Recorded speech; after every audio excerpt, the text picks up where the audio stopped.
back here. We got reports of spot fires.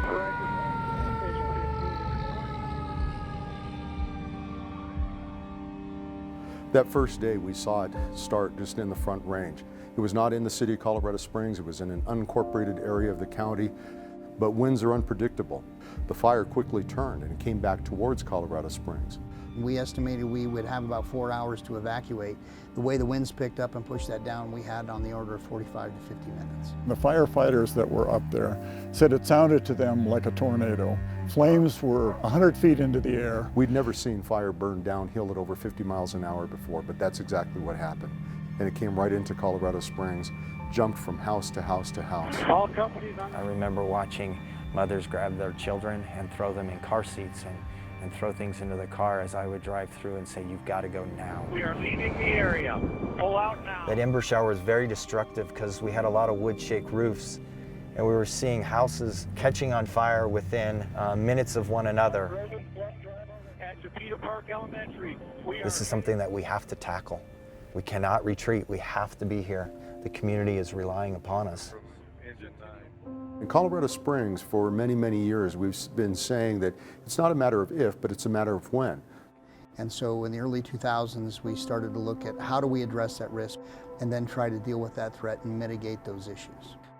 One of the facets that we have is chipping programs, education programs, cost share stipend programs. We have code enforcement programs. We regulate and assist with fire code implementation for the city of Colorado Springs. You have to build that education, you have to build the partnership, you have to build that collaboration. Because we had very old storm windows on the nursing center. They were years old. Christina Randall from the Colorado Springs Fire Department said, "Hey, I think you might be eligible for a FEMA grant." And it's a huge deal for us because we're a not-for-profit. And there's no way we would be able to afford that without the FEMA grant.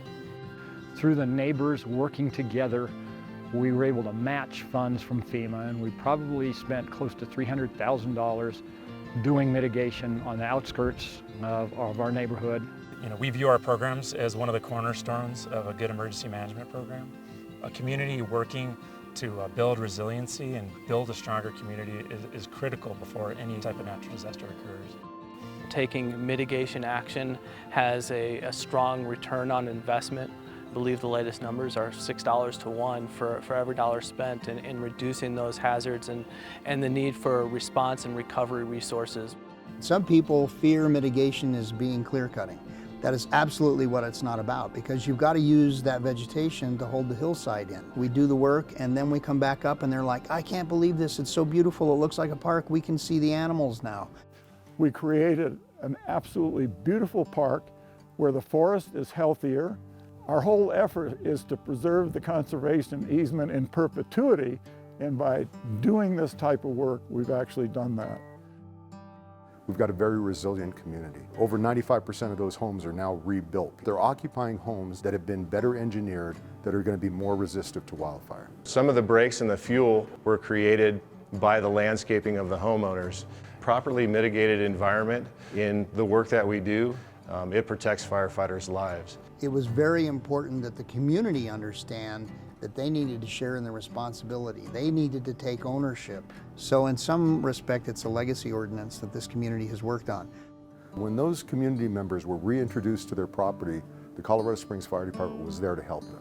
People were just devastated by seeing all of their possessions lost and wondering how that next step was going to take place. The fire did a lot of damage that day, and we lost 347 homes. Unfortunately, we lost 2 lives as well. The education piece is continuous. We're leveraging the wheel that's already been created and sharing that knowledge. Many organizations around the country are taking proactive steps the way the Colorado Springs Fire Department is.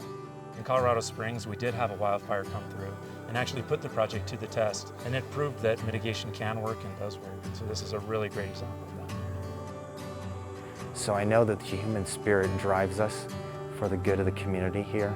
We have hope and we have love for our neighbors. I stood at the top of this hill and saw where the fire had reached and watched Christina cry because she realized how much work still needed to be done. Going, my gosh, we've got so much further to go.